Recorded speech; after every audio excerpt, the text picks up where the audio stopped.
నమస్తే, నేను మీ ఈశ్వర్. ఈ న్యూస్ కి స్వాగతం. వార్తల్లోని ముఖ్య అంశాలు.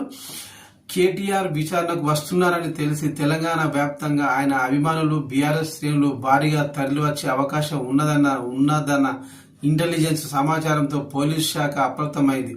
బంజారా చుట్టుపక్కల నగరంలోని జూబ్లీహిల్స్ వంటి కొన్ని ముఖ్యమైన ప్రాంతాల్లో భారీ బందోబస్తు ఏర్పాటు చేసింది. పోలీసులు ఒక బంజారాహిల్స్ ఏసీబీ కార్యాలయం పరిధిలోనే సుమారు 500 మంది పైగా సిబ్బందిని మోహరించనున్నారు. తెలంగాణ భవన్, నందినగర్, బీఆర్ఎస్ ప్రముఖ నేతల ఇండ్ల వద్ద ఉదయం నుంచే బందోబస్తు ఏర్పాటు చేసేందుకు సన్నాహాలు చేశారు. మొత్తంగా సోమవారం నాటి కేటీఆర్ విచారణకు సుమారు 1500 మందికి పైగా సిబ్బందిని బందోబస్తు కోసం వినియోగిస్తున్నారని సమాచారం.